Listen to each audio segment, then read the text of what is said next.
I'd like to call to order the Common Council meeting for January 28th, 2025 at 6:05 p.m. Attendance roll call. Alderpersons Wolf. Here. Hamel. Here. Decker. Here. Schwer is absent. Schrader. Here. Kubaki. Here. And Madden. Here. We have a quorum present. Thank you. Statement of public notice. This meeting was noticed in accordance with the open meeting law on Friday, January 24th, 2025. An amended agenda was posted on Monday, January 27th, 2025 at 4:30 p.m. Thank you. Public comment. Does anyone from the public wish to speak on any items on the agenda? If so, please come forward, state your name and address, and which agenda item you're speaking on. Hello, my name is Craig Foldy. I'm here to speak on the ATV UTV ordinance. I just want to say thank you to all for considering this. There are a lot of people in Muskego that have these types of vehicles, and looking forward to using the streets of Muskego in a lawful and fun way. Okay. Basically the fact that you've passed the ordinance on golf carts and those types of LSV vehicles. Just looking forward to having the same usage and having fun and doing it that way. Thank you very much for your time, and I am approve of the ordinance. Right. Thank you. Thank you. Does anyone else wish to speak? Okay. One big nod. Okay. Thank you. All right, continuing on. Communications from the mayor's office. Update on legal process for nuisance abatement. As many of you are aware, we all get complaints from people about yards and how they're kept and general nuisances in accordance to our ordinances. These have been growing over the last 3 years, probably more so than we've had, and they're a lot of work for staff. We start by sending them a letter. If we don't get any response from the letter, we follow up with a second letter. In some cases, we do a third. Our whole goal here is compliance. Our goal isn't to punish people. We just want their yards cleaned up so they're not hurting everyone else's property value and their enjoyment of their homes. We've gone so far as going to issuing fines on a number of these. Some of them have tens of thousands of dollars of fines on them. However, issuing a fine, you can't put that on their tax bill. So we get a lien on their house, but if they don't really care about a lien on their house, we have a lien on their house, and maybe someday we'll own it, or when they sell the house, we'll get paid, but that could be decades off. Our latest attempt on it was to go through our municipal court and get the judge to execute an order for abatement, meaning giving us permission to go in there and clean the properties up. While municipal courts can do that, it's more sketchy if they actually have the authority to do that, and it quite honestly makes me a little uneasy sending our employees or a contractor onto private property to move private property from it. So I've talked to other municipalities around the state, and what do? The two in particular that had some good ideas were the city of West Allis and Stevens Point. They both run these through circuit court. They get an order from the circuit court judge to be able to clean up these properties. And this isn't their first time. They start with the letters and everything else. This is for the extreme properties that are out there. Alderman Wolf's got a couple of them in his district, but there are some other ones out there. So they go through circuit court, they get the order through circuit court. The property owner is given a certain date, like you have to have this cleaned up by certain date, and it's usually minimum of a couple weeks out. Sometimes it's longer. It's up to the circuit court judge. And at that point, they're told anything that's left outside is considered abandoned. And then, like, the city of West Allis will send in a contractor to go clean it up. Typically, we have the police escort them because we want to make sure they're safe.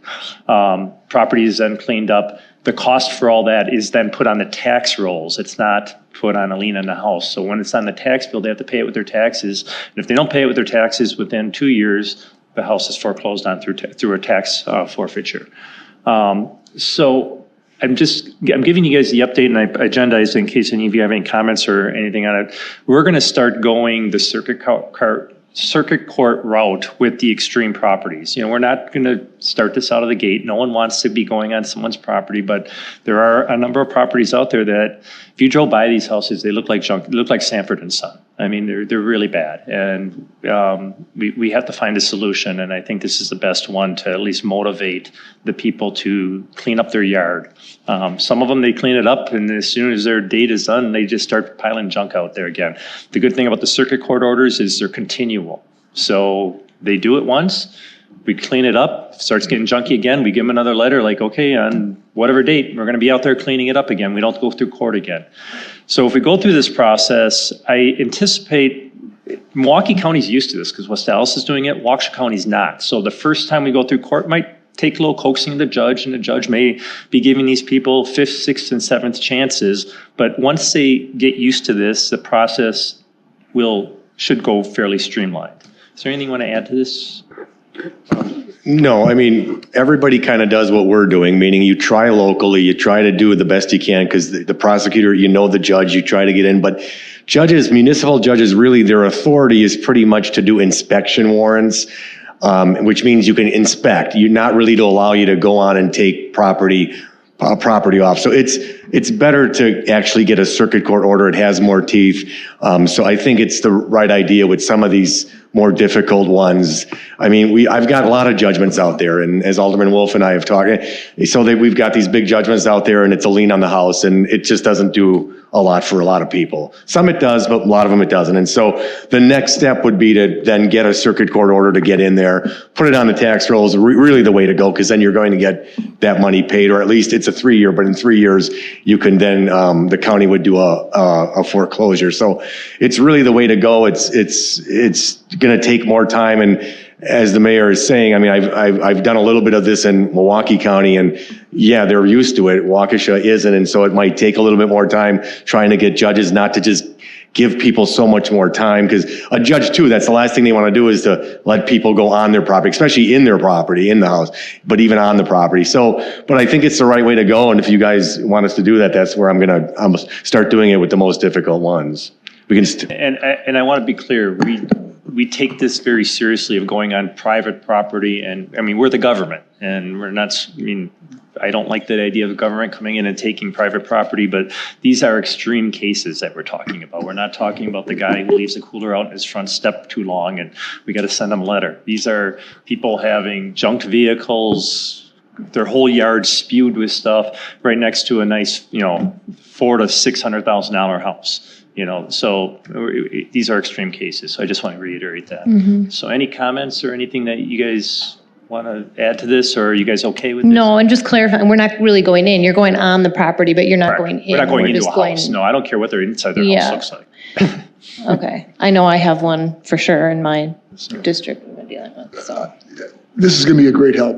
I've been dealing with one for a couple of years now. Mm-hmm. We've been struggling with what to do with this because we can only do so much. And I mean, literally, there's properties out there that like $40,000, $50,000 in fines on them, and they don't seem to care. Mm-hmm. So well, and they come before our municipal judge, and it's the same thing. Oh, I just fixed it today, Judge. I just fixed it today. Or they move one thing from one spot to another. You just enough's enough with some of these. You have to take the next step. Mm-hmm. It's the only way you're going to get anything out of this. I just have to say that I think this will alleviate the years of the houses that are taking years to accomplish things, and it'll move things forward, and whatever we can do to help the neighbors out, that's what we need to do. So, okay, thank you. We'll keep you up to date on as these things move forward. I know when they're in your district, you guys get a letter from Aaron. You're copied on it. I'm copied on it. So as we, these things get escalated into court, those letters would be copied to you as well. The other thing I wanted to just reiterate what they talked about at the Big Lake to anyone out there, the ice is not safe everywhere.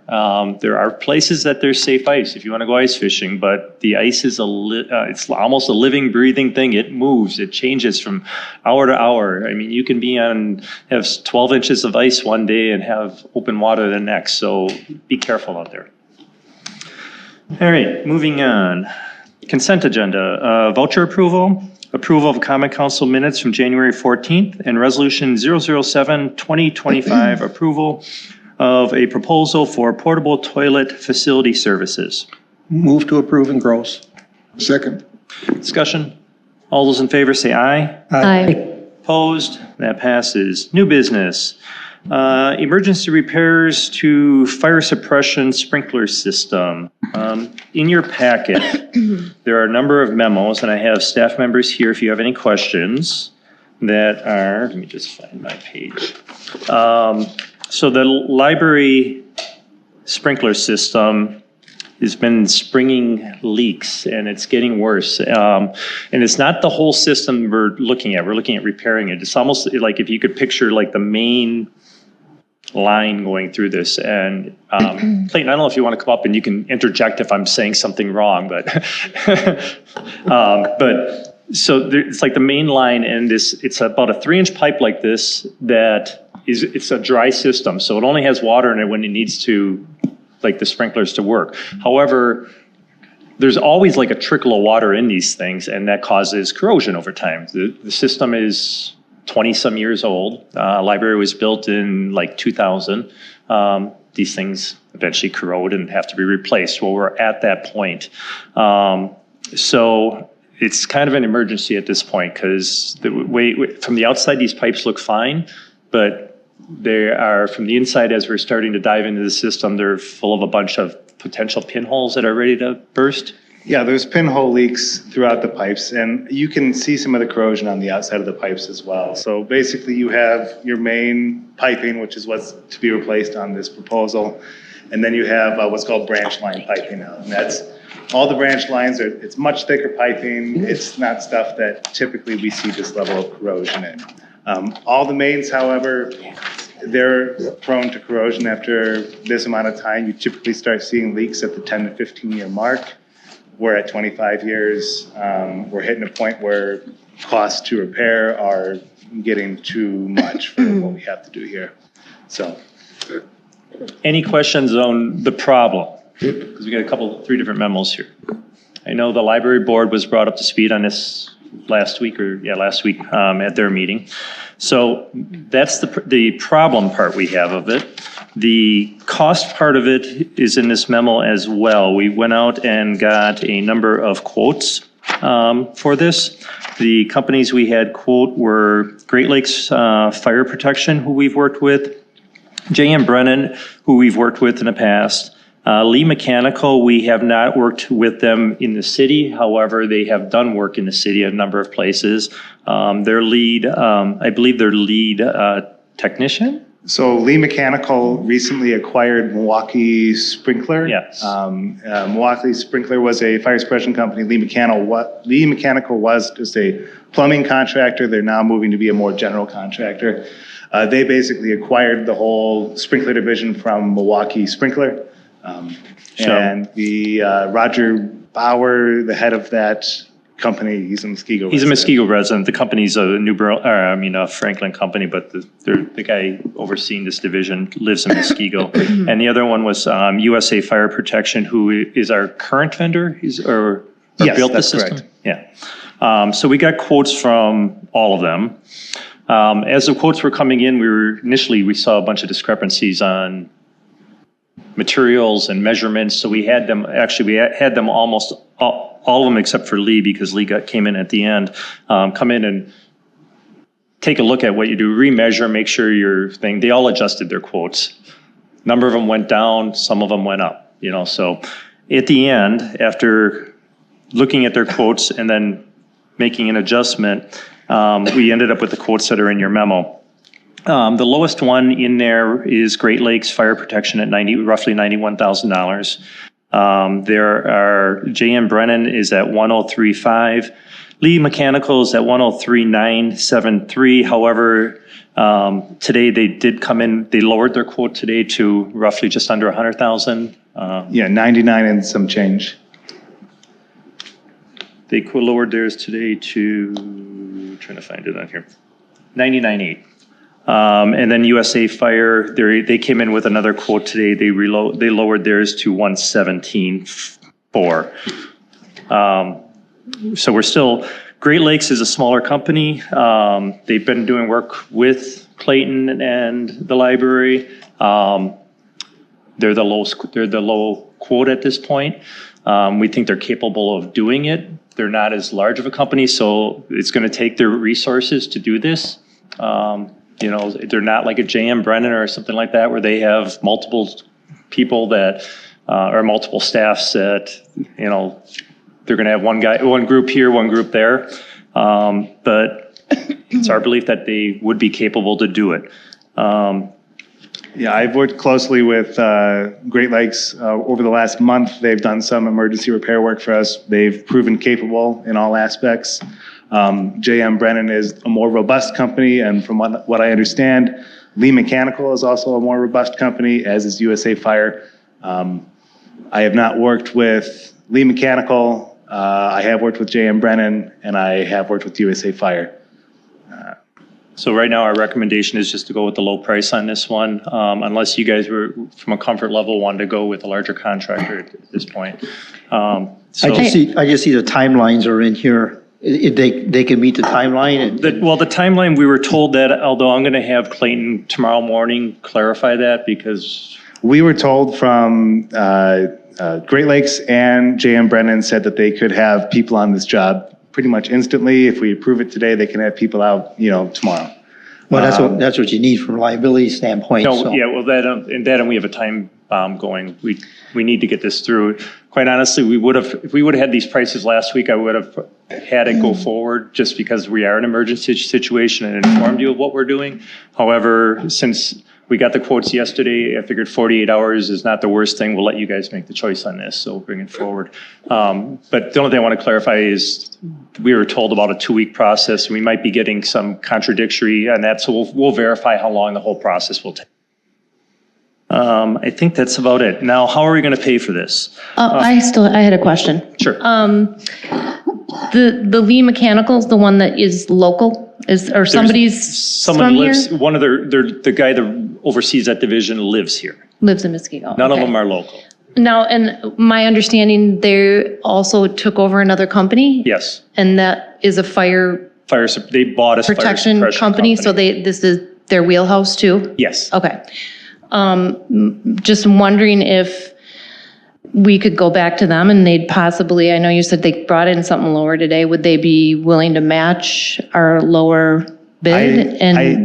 If I may interject, I spoke to them again today because they had lowered their bid from 103.5 to 99.8. They said that they thought that was as low as they could possibly go.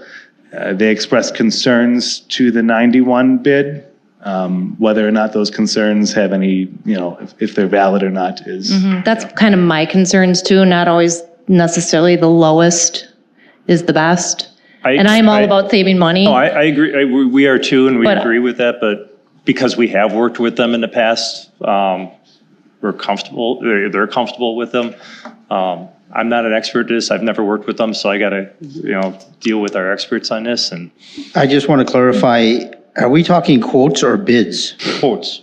Okay, because we've been using the bid word, so Yeah, if it's a bid, these then are quotes because we it's can't not a change construction anything. project. Because once we expose all the figures, it kind of gives everybody a chance to knock one guy out. So anyway, you think you just come in with your best and do your best, and if they're qualified, and if they can have people on the job, they've been working in there already.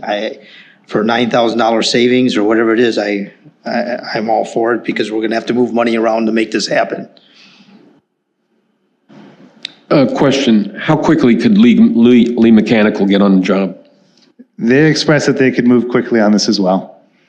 Like 24 hours, 48 hours? I don't have those numbers right now. Well, we have someone already working on it right now, right? You said you have them in there fixing some of it right now? Great Lakes is already on the job. Great Lakes has been back. They've been out 3 different times to do emergency repair work for us since the start of the year. So while you're thinking about that, I'll go over the numbers part of it, how we're going to pay for it.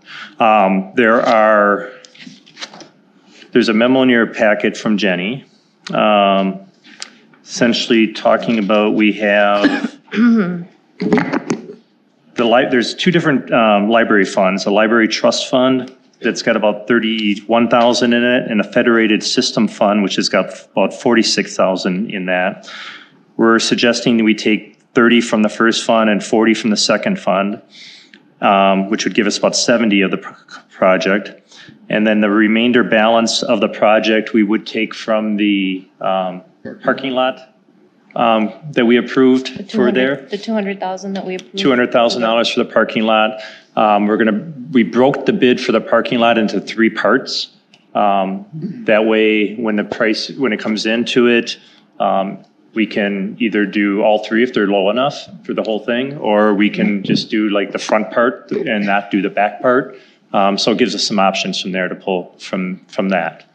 This is something that has to be done. The parking lot's not going to, cause loss of life and anything else if we don't do that. So if we have to push off part of the parking lot, we would do that for another year. Now, we have any obligations on the trust fund, or is that? Yes, we've researched it, and this is appropriate uses for it. But as far as refunding it, is that No, it's privately, not, it's not private funds? No, they're monies that are different ways that they got put into it, but we don't have to pay it back. And it has to be used in the library. I think this is an appropriate use. I mean, for it. yeah, but do we want to replenish it over time, or is? I don't know why. Okay, and then the other federated? Federated. Where do we get that money from? I mean, do we have to do anything with that as well? Sure, we'll let Brittany come in and explain.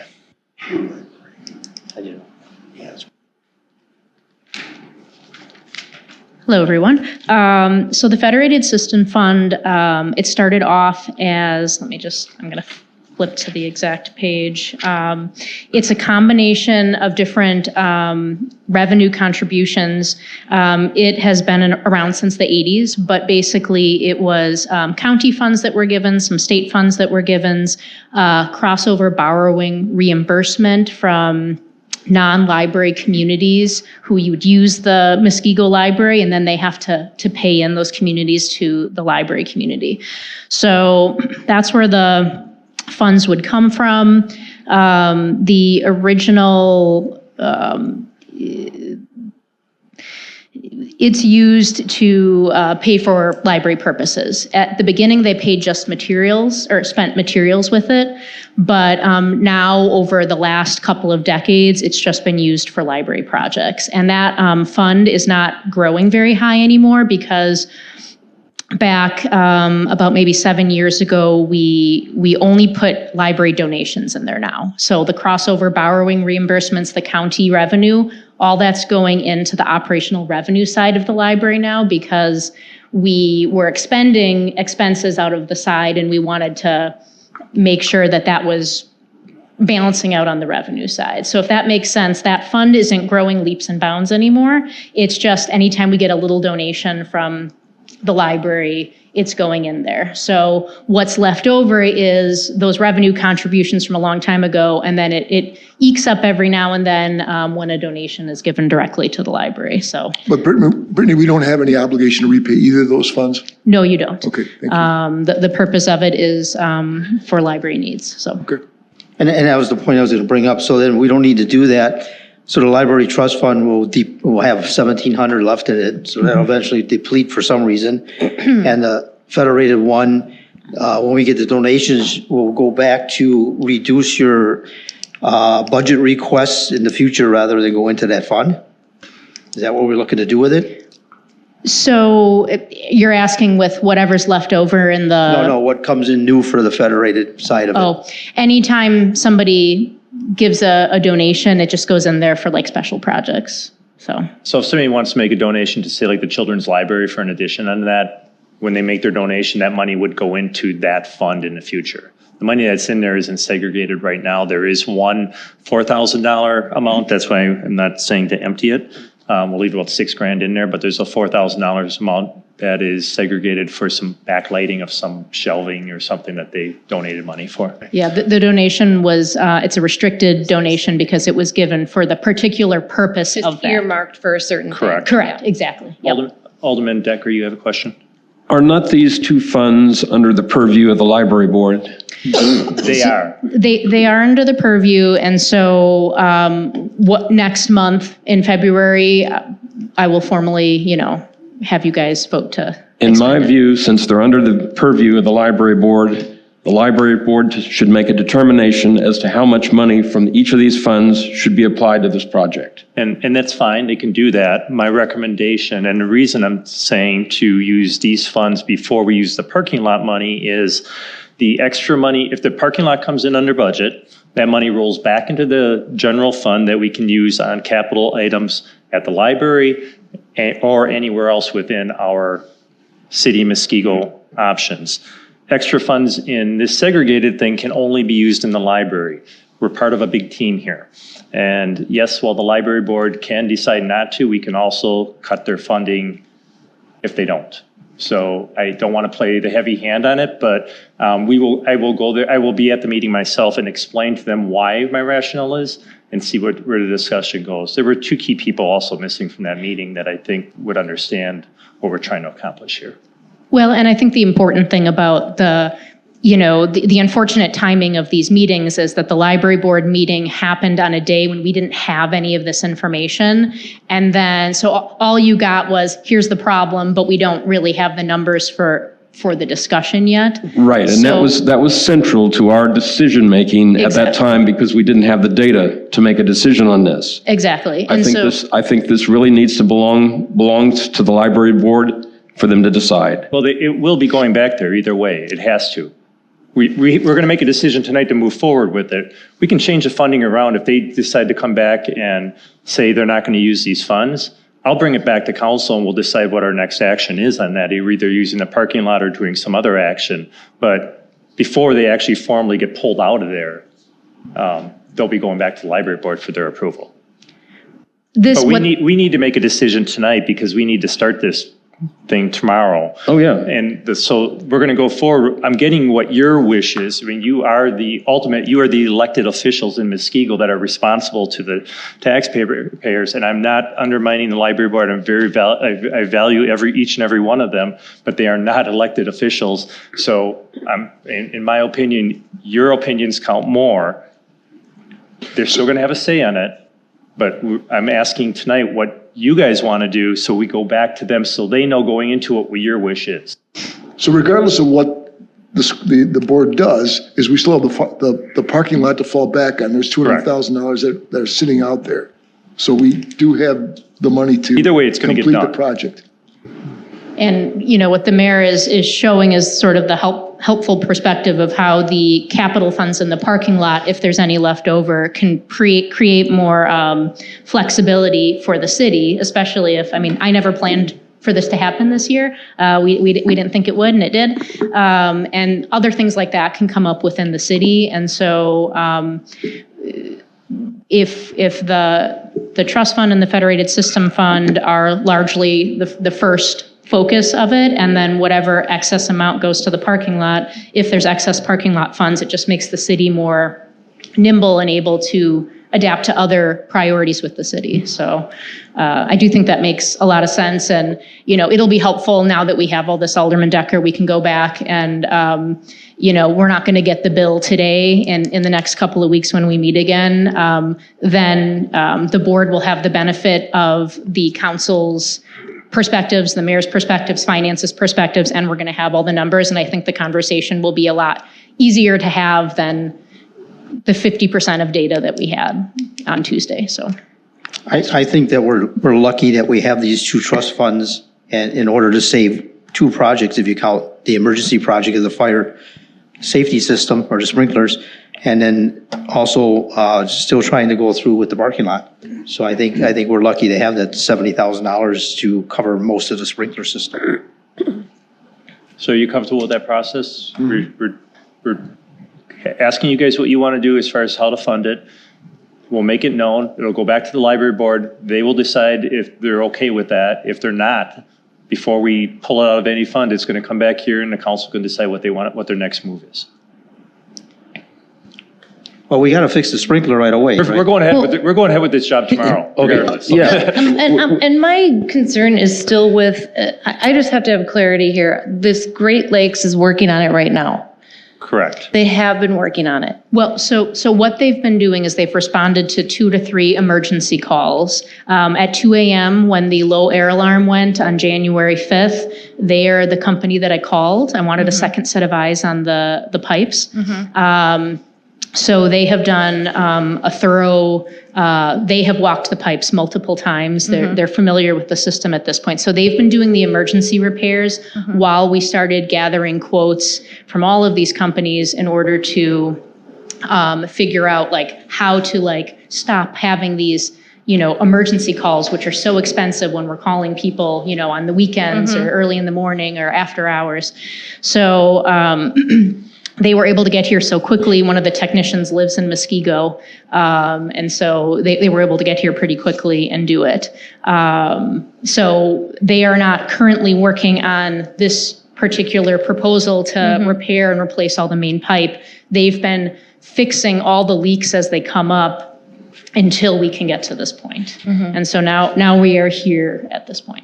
Well, I guess my concern is just because they're there fixing it, I don't necessarily feel like they're the most qualified one to be doing this whole big job. I mean, it's the one person you called at the time, and now they're giving you the lowest bid, but that doesn't mean they're the most qualified or, I mean, I understand you have a little comfort level because you've been communicating with them, but I'm concerned about having a really reputable person doing this job properly, timely, and I'm nervous about this. This is just the person who fell on the job, and now all of a sudden you've got a little relationship with them, and you're feeling a comfort level. But I'm concerned.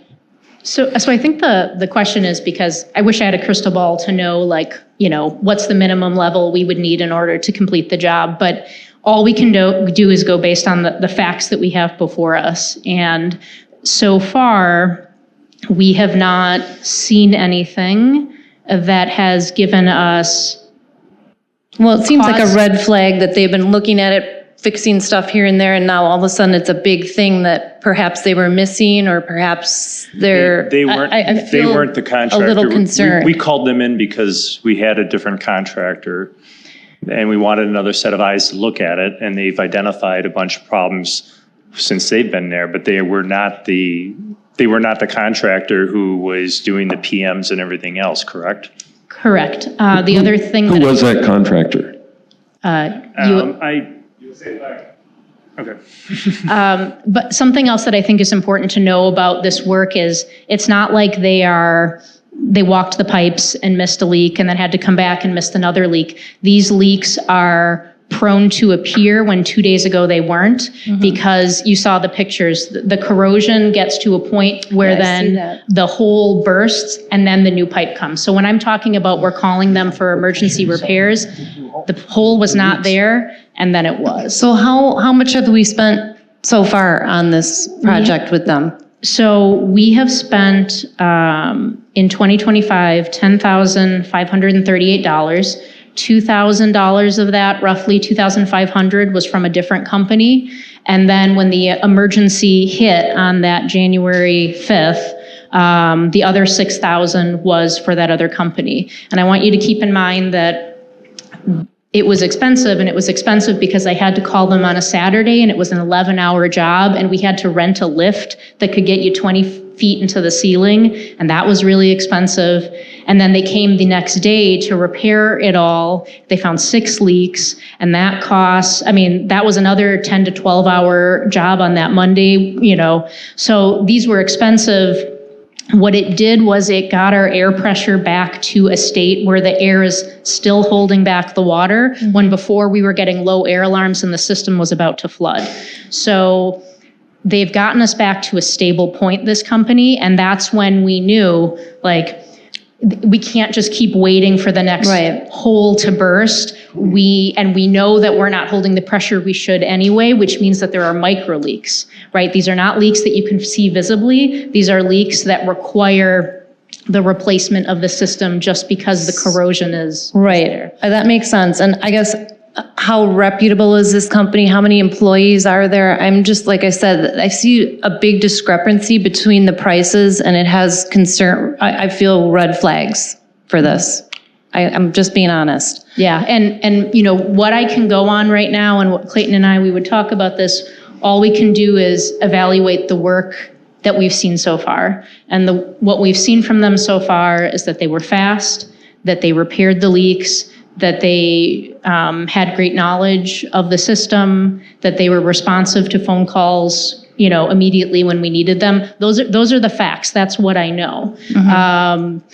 Hey, if they're good enough for the emergency and they make it happen and they've got it stable again, I mean, this is what they do for a living, right? Oh, it seems to me too that as long as Brittany and Clayton have a comfort level with the company, they know the system, they've been on the system, I see no reason that we shouldn't go along with that. Okay, well, like I said, I feel that there's just such a big discrepancy in price, and that I feel like we're maybe picking this lowest one and we're going to end up with a bigger ticket price in the end, and it's taking longer than it should because maybe they aren't as good or big as some of these other companies, and that's a concern for me. I'm just going to be honest with you guys. And companies will sometimes eat the margins to try to get work. That's what I'm afraid of right here. JM Brennan and USA Fire are the two most robust companies. Lee is a moderately sized company, and Great Lakes is the smallest. Yeah, and I totally understand your concerns.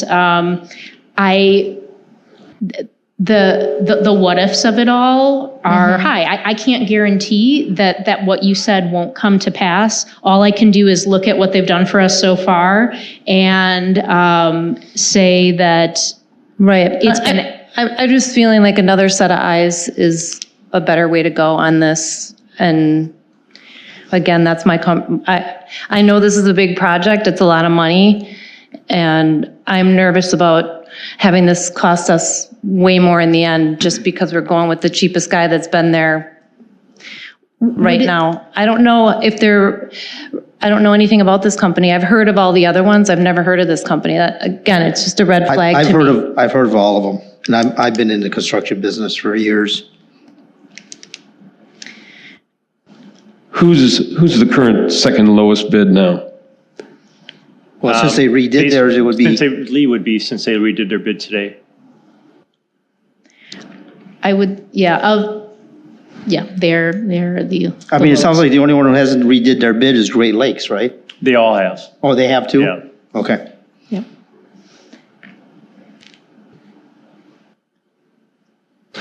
All right, can I get a motion?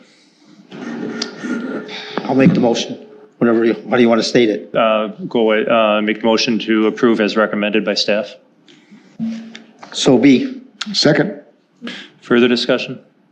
All those in favor say aye. Aye. Opposed? No. So 4-2. Alderman Decker and Schrader no. Thank you. Moving on.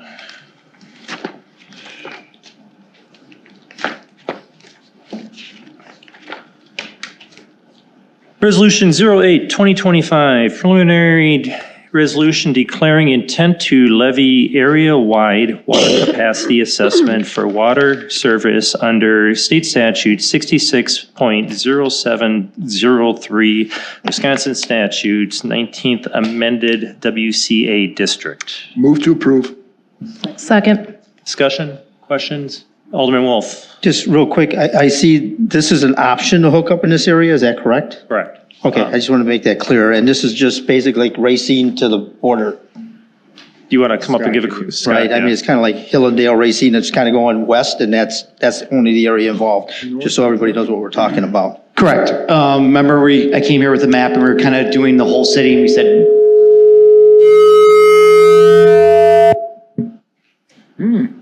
I'd say. better? Yeah. Okay. And we decided just to focus on that one area. This is because we put the water main in for the Hillendale Road project. This gives the people the option to hook up. So it's a big, large area. We're just following our process to do the public hearing. Just to let everyone know, we sent out letters to everyone. We did a public information meeting in November. We had everyone come in who wanted to come in. We went through the whole area, talked to them, frequently asked questions.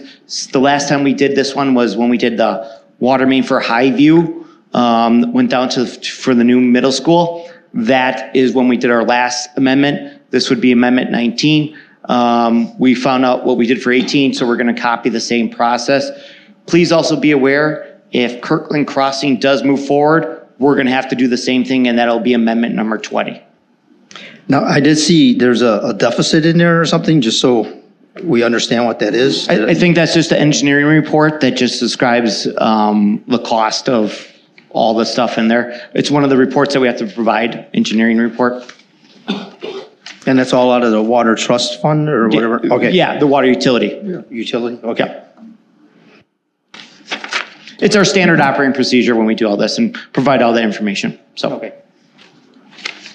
You have had public hearings on this, didn't you, or informational meetings? We had a public information meeting, like I said, in November. Everyone came in, kind of talked about it and said, well, I hook up when you're ready.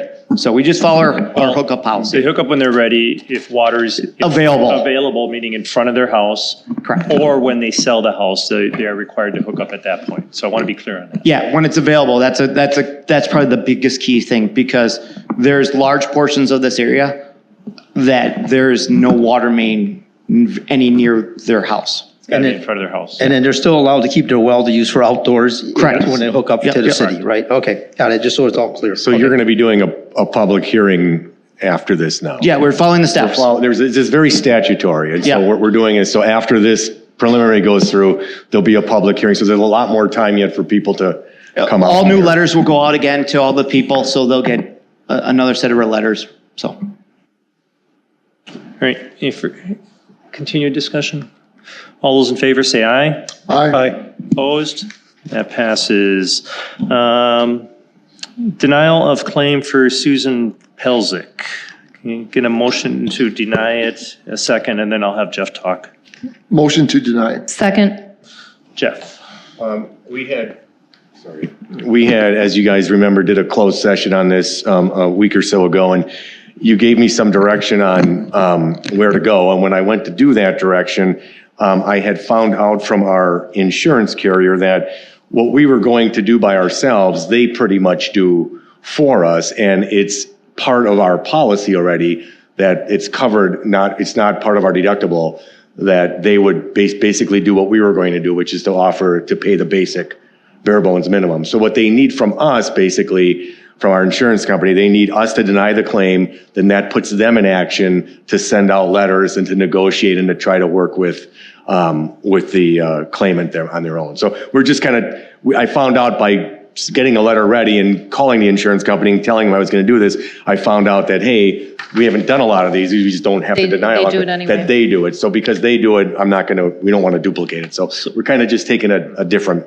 approach. So just to clarify, so part of our base insurance unit, our policy has a $10,000 no fault portion in there. So what they would do is we're denying it. They're going to call the people, say the claim's been denied on our recommendation. However, you stated that you have some out-of-pocket costs in here, and they'll talk to those people and they will pay up to a certain dollar amount, which is way under what they're asking for, or above what they're asking for, to make them whole. So we wouldn't be having to make them whole. The insurance company will do that, and it's part of our policy. And it doesn't count against our deductible, so there's no deductible on it either. So there should be some letters that we handed out. There's letters that we handed out that explain what the insurance company's doing. So that's why we're reversing course from what we had talked about earlier.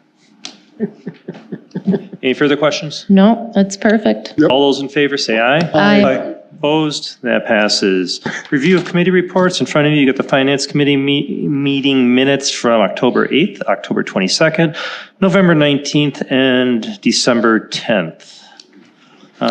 First reading of ordinances and second reading of rules are waived. Ordinance 1496, an ordinance to add Chapter 135 to the Municipal Code of the City of Muskego, all-terrain vehicles and utility terrain vehicles. Any further information or requests for the second reading? Alderman Wolf. I just got the question, why do we want to do this for the ATVs and UTVs? It I mean, came, Alderman Schwer brought it forward. Unfortunately, he's not here today. He has received a number of requests from constituents. Quite honestly, I bet I get at least one a month, people asking about this. Alderman Schwer did the initiative and brought it forward to Jeff and had them draft an ordinance for your consideration. Went through Public Works and Public Services, or Public Safety, I'm sorry. We discussed it there. It's here for your consideration. I have been asked numerously over the years, and I kind of held off until an alderman really wanted me to come forward, and then Alderman Schwer came forward, and that's how this started. so the question I got is, they can use any road? No. Okay. Pretty much the same as the golf carts. So they can go down almost. Janesville Road? No, Racing? No. they cannot go down any county road. They can cross county roads. Right. Say you're going down, they would be able to go down like land, in which you can't do in a golf cart. So Woods, Test Corners? Correct. They can't or They can? can. Those are city roads. They can go down any city road. Oh, just the highways. They So can't- Racine and Janesville is really our only, The 2 and 36. 36, yeah. Yeah. And College. They can't go down. Yeah. College, there's North Cape, part of it. There's a number of county roads. And then the other question I got to finish up on my questioning here is, sorry, Bob. We're 25,000 people now. We're going to have golf carts and ATVs and snowmobiles on the side of the roads. And is Hales Corners and New Berlin doing this? They have not. That's each. I can see going more further out into the country Big areas. Bend, I'm under the understanding that Big Bend is. Well, that would make more sense. A number of communities have done it. It's up to you if you want to do it or if you don't. It's something that, like I said, I get a lot of requests for. I own one, but it's not down here and it's never going to be down here, so I really don't care what you guys do. I got calls on it today. People wanted to make sure that they are able to take it on like Hillendale at 30. Because I think the golf carts are only Golf carts 25. are 30 and below. So Oh, golf okay, carts 30 and below. So my calls today, everybody's all for this. They're like, yes, they're very excited. You're not going to see Yeah, I hope not. You're not going to see tons of these happening tomorrow. I mean, quite honestly, there's even some police officers that have asked me about this because they're already out there. They just don't enforce it. So let's just make it legal and regulate how it's done. And, there's certain hours, we have hours that they can be doing it on and everything else. And we haven't seen a ton of golf carts either since No. we allowed that. No. I bet if I see I've seen 2 one. a week, that's a Yeah, lot. I don't see them. Just to clarify one thing on the county, we can't allow them on county roads because we don't have jurisdiction, but some counties do allow that. So if Waukesha County ever changes and allows ATVs, then you would be able to go down. So that could happen in the future. It's not going to happen now, but. It's just not our jurisdiction. Right. Any other information requests for the second reading? All right. Ordinance 1497, and for you that are here, we don't vote on the first reading. So there's 2 readings of it. Gives you guys opportunities to, contact your alderman and tell them which way you want them to go and all that stuff. And then the next meeting is when we would actually vote on it. And if it passes, then it becomes an ordinance, or if it gets failed, then it doesn't. You can. Or hang on a Yes. second, wait, I got a question though. What? You did change this from, there was a first reading, and then if second reading was, now it's all into one. That is So true. are we gonna move it to a second reading? That's the question, because there's a lot of things here, before you Well, we leave. always move it to a second reading, don't we? It's a Okay. matter of, you I can just wanna wa- make you can sure do- before You guys could You waive could it. waive the We can second waive the reading and rules. vote on it tonight if Right. you want. That's up to you guys. So somebody would have to make that motion. Right. So either vote on it next meeting or you waive the rules and you vote on it this meeting. That's up to you guys. Sure. So, understand? We got a first and a second. Yeah. no, that's Just fine. say, well, because we'll put these all together and give everybody a chance. I don't recommend waiving it. Let more people Yeah. know about it and talk about it if they want to hear from it. So, ordinance 1497, ordinance to amend the chapter 263 of the municipal code of the city of Muskego for peace and good order. Any questions needed for the second reading on this one? No. Alderman Decker? I have a problem with a couple of provisions. Okay. Why don't you tell me what they are? Let me pull mine up so I have it in front of me. Okay. Under A2, and then small a, and then small Roman numeral 3. All subsequent violations, $1,500 or more at the discretion of the chief of police, plus court costs. I think it should be set at 1,500 and not have the chief's discretion. Yeah, I'll go with that as well. I think, because you can play favorites, or it can look like it, or whatever. You're right. Yeah, and I think it should be clearly defined instead of kind of a gray area. And I think it's, in my view, I think it's bad law to delegate what is our legislative making ability to any city official to decide what the fine would be, in my view. Ultimately, I'll tell you, the judge decides. So Okay. regardless of what the chief does, the judge is ultimately the one who decides what's going on. But his discretion is to either give him a ticket or not, so that we want to Sure. give him a No, ticket. I'm not objecting to what Yeah. you're saying. I'm just clarifying that ultimately the judge is one who decides what the fine is. Do we have we have ranges in other In other so ordinances. this isn't new to this one. If you board someday, go through our code. There's other areas where there is discretion in this. So just letting you know. All right. But I think this is good that we take it out, because That's fine. on the nuisance side. I'm not objecting. I'm Hey, just clarifying. the nuisances I've had with just on the zoning side, it's nice to keep it clarified. I think it's a good move. I mean, the chief will still, or the police will still have discretion whether or not to issue that third ticket. So we're just taking the discretion of what the fine's going to be, what the amount's going to be. So you want it to be 1,500 flat if you issue a third case. So my recommendation, will take notes on what you're doing here, because when we do this next meeting and actually vote on it, you're going to make a motion to amend and pull this out. Okay? Okay. But be a little careful, because the discretion also says, to me, it implies no fine at all. So once you take that discretion away and you put a hard number in there. Police always have the that. The third violation becomes a $1,500 cost.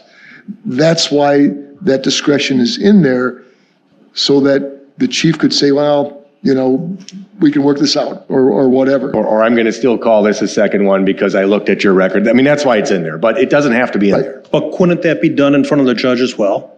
Or no? Well, okay, say for instance, the chief were to say it's a $3,000 fine this time.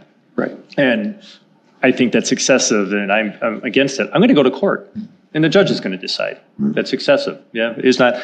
Actually, Jeff gets his first kick at it. Right. So Jeff can lower it when you talk to him first, and then if I make a deal with Jeff, that's good. And if I don't, then I go in front of the judge and I have a trial, and I tell him, do my thanks. And Hey, listen, if you're out there for the third time, you have the police out there for the third time, you're not a good neighbor. That's my opinion. This was in a lot of other ordinances is where we got it. But again, it's easy to take it out and just say 1,500. I agree with So I'm taking just it out. stating, make your notes, because you're gonna have to make a motion. So typically what I'm asking for here is like, if you need more information on something, but this is fine that you're letting us know that this is what you're gonna be bringing up. But if you need more information on some of the content, that's what we're asking for now. But this is fine to go on with your objections also. Okay. Other comments? Yep. Here. Okay. I have a problem with the provision where it says any person or premises that receives more than the level of general and adequate police, fire, and any other city services resulting in an undue and inappropriate burden on the taxpayers of the city or resources of the police, fire, or any other city departments. Where are you reading this from? All right, he's number 3. Yeah, Ordinance. B3. Okay. I believe that is too vague, and I'd like to have it removed. Again, it becomes discretionary. And that's why I like discretion, is it gives the officer and the chief empowers them to do their job. Instead of being cut and dried at 3 or whatever, or who's to determine what a nuisance is, and it just provides discretion. And to me, discretion gives that latitude that black and white doesn't. If you see 3 of these in 5 years, I think you'd be seeing a lot. I mean, that they're actually issued. I think there might be some initially, because I think there's some frequent flyers out there that we need to have some teeth for, but go on. I can explain to you where discretion is a good idea. One of the businesses in town, the police are called 3-4 times a week, because they have an alarm system that's failing regularly. And when it's a large business, when they get called, they're out there 2-3 officers at a time. And they've been told many, many times, you need to get this fixed. And the company kept putting it off and putting it off. Well, they're getting hit with a fine now, and all of a sudden it's getting fixed. So they didn't hit them with the fine the first, second, third, fourth. They didn't hit them with the fine the sixth and seventh time. But it was the only way to get them to actually do what they had to do, and that's where discretion came in. And here's another issue. One of the impetuses of this whole thing, we have certain landlords in this community that refuse to get rid of problem tenants. So we can issue whatever the tenant's doing wrong, as many of them, but they're a constant drain on our police department. They're always there. This can go after the landlord for allowing them there. The landlords, the landowner and the property owner is creating the nuisance, and that's one of the reasons we're doing this, because there are people that don't seem to care about the betterment of our community and are renting to people that we would rather not have living here. And because they are becoming a nuisance for drugs and alcohol and other things that they're using wrong, so. And there is a method here to the madness. You know, number one talks about police-generated calls. Right. Number two talks about fire-generated calls. Right. Well, number three then talks about any other city services. So the police have discretion if you're calling about other city services to still be able to issue a ticket. Otherwise, it's kind of what Alderman Kabaki is saying. It's going to have to be police or fire. And if you're calling about something else, the chief's hands are tied. And this whole idea was to allow the chief to be able to use his discretion because he's got some really difficult cases that he's dealing with. So I would argue not to take 3 out, but it's obviously your guys' call. Yeah. Go on. You know, I hear everybody's point of view and I appreciate it. I just differ on that provision because in my district, I've had a situation, there's actually more than one situation, where neighbors are at loggerheads with each other. And what I don't want this to become is for the city to be going after one of those neighbors because they're taking a stand on principle for whatever, for the city to be coming after them. That's what I see this as too broad, and it's a little too scary for me. That's why I'm opposed to it. Is there language you'd want to suggest to make that something you would accept that would be? I would be you open just want to the that. whole thing out. I would be open to talking about that, yes. You can come and talk to me then, but I need ideas from you because the way I wrote it, obviously that's the way I wrote it. So if you have some ideas, I'm willing to listen to those in the next 2 weeks, yeah. Yeah, okay.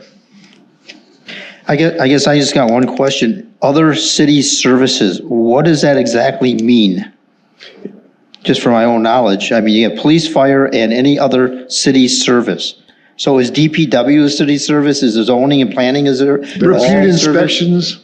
I was going to say, inspections with Adam, we get people who kind of are doing things there all the time. Because DPW. Inspections would probably be the only other one I can think of that would. The only reason I bring this up is when I have the zoning issues, and a lot of times the police go out there and put resources into it over and over again to check their part of it. They say that's a city service, we're a police service, and here you're telling me we have other city services within an ordinance 1497, which could be followed and haven't been being followed.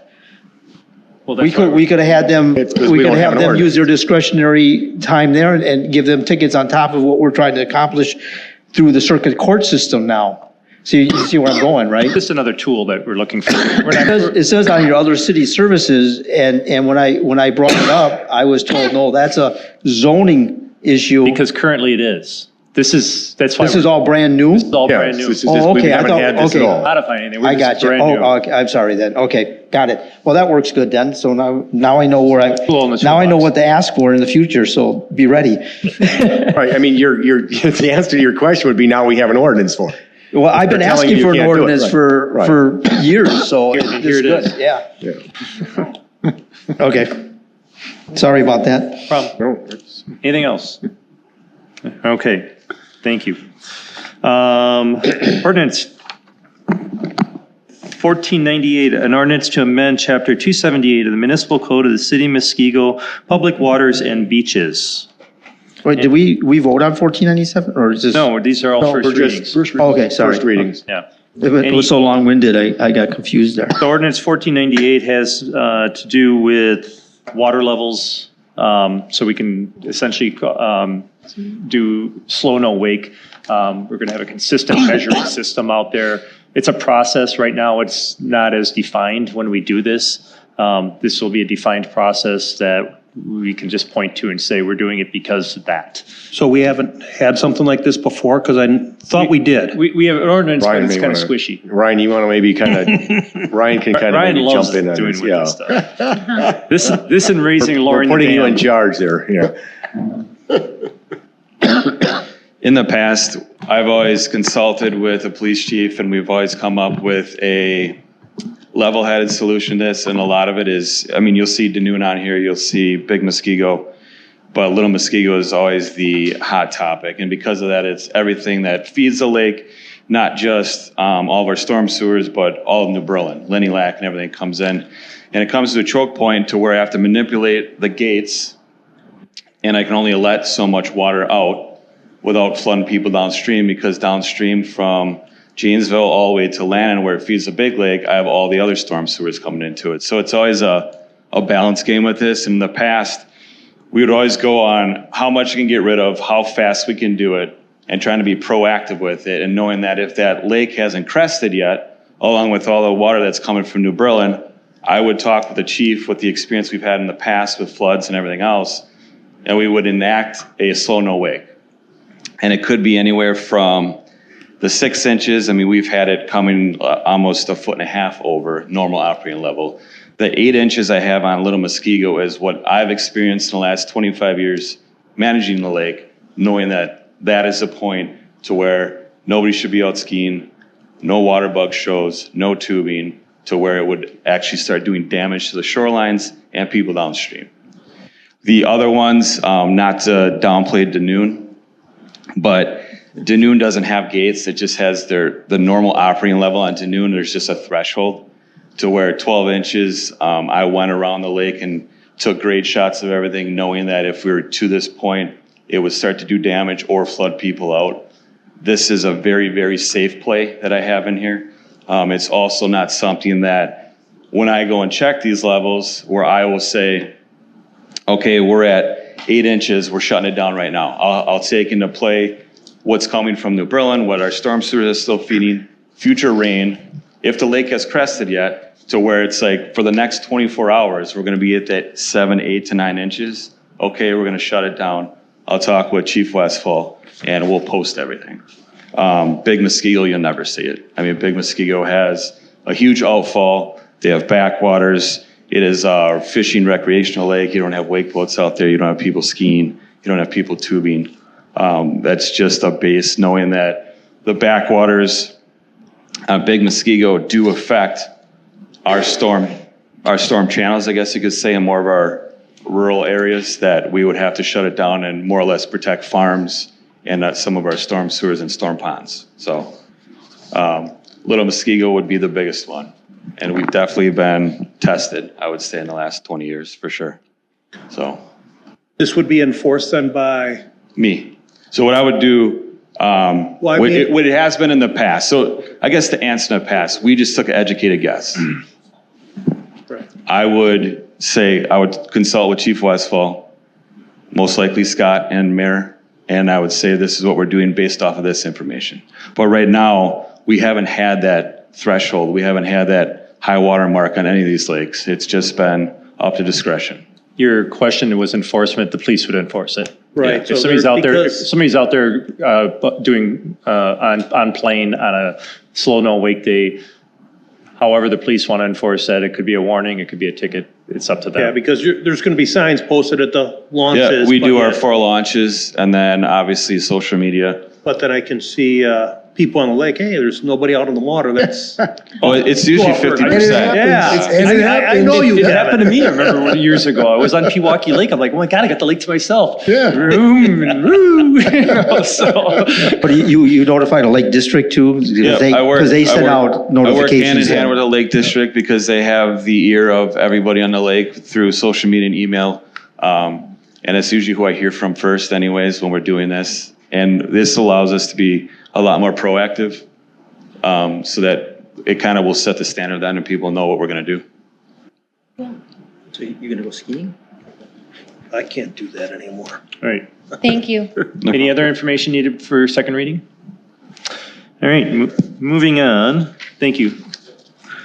Ordinance 1499, an ordinance to amend Chapter 302 of the Municipal Code of the City of Muskego snowmobiles. This is only to pull out the ATV information that's in our existing ordinance. It's total just cleanup. We had to now take ATV out of snowmobile and leave snowmobile alone. So it's just cleaning up. Perfect. Gotcha. Excellent. All right. Moving on, license approval. Approval to amend Class A liquor license for Forever Young LLC DBA Pop's Pantry to correct the address to South 75 West 17461 Janesville Road. Move to approve. Second. Discussion. All those in favor say aye. Aye. Opposed? That passes. City officials' reports, there are none. Communications miscellaneous business as authorized by law. Yeah, I actually have something that, Wow. yeah, believe it or not, senior taxi. Hey, hold on. Fast, what happened? Yeah. There's something wrong. I could hardly get that in. Karen, Senior Taxi just wanted me to read something for everyone here and let you guys know that they were successful in turning the city funds of for 2025, along with the in-kind community services from community volunteers, Richlands, Glenda Home, accounting, and the office and garage space donated by Muskego Regency into a matching grant from the Department of Transportation for more than $100,000 to serve the residents of Muskego. With those funds, they were able to manage rides for 450 families, 6 vehicles, full-time Monday through Friday, and they invite any of us to Volunteer to drive. exactly, if you want to drive. That's where some of us end up after this, I think. Invite mayor and council to share any of this information with anybody that we may know that needs their services, and they're thankful for our support. I'm going to be bringing forward the taxi cab ordinance as soon as Jeff has time to do it. Right now, we require all taxi cabs, including the senior taxi, to have background checks that we do on all their drivers. And we do that free of charge. We normally charge other taxi cabs for it. They have had such a abundance of new volunteers. It's getting to be taxing on our clerk's office and expensive because we literally have to pay for the background checks now, which, is something relatively new. So we're going to bring forward the ordinance. We'll talk to the senior taxi about this, where we're exempting them from having to get their background checks for us. They can get their own and then be responsible for it. So they can still do their own background checks. They can do it much more efficiently than we can do it. We're just not requiring it as part of our ordinance because it is getting to be very taxing on, excuse the term, the pun, on our clerk's office because they're always amending their list. So that's just a heads up. We can talk about that when it comes forward, but I'm just letting you guys know. Any other updates? Any future agenda items? Just checking in on the phase 1 for. Oh, for the OPD? Please, yep, the OPD. I believe we have almost all of it that they have for the Terracon report. So there's 2 reports. One is done, the other one is getting close to be done. Once they're both done, then I will sit down and have a debrief on both reports. And then once those debrief, I will give them to the mayor and everyone can have them. Okay. Does that sound good? Yep. So you think maybe by the next meeting, hopefully, or maybe? I would think so. I would think so. They said end of January, so we're getting really close. So what's next meeting is February 11th. February 11th. So I would assume February sometime. Okay. And I don't even have to wait to a meeting. I can just, once we'll just do email it, them out we'll when we get email them. them out to you. Is that okay? And yeah, that's fine. I'll do And what then everyone also, does. I think we've talked about it before, but I would like to have for everybody a presentation on the TIPS program. so we can all be on the same page with the tips and know all about it. Okay. We've asked for this before. I know you had talked about a one-on-one thing, but we might as well all just learn about the tips. So we all have, All right, yep, that's fine. all right. Anything All else? Motion to adjourn would be in order.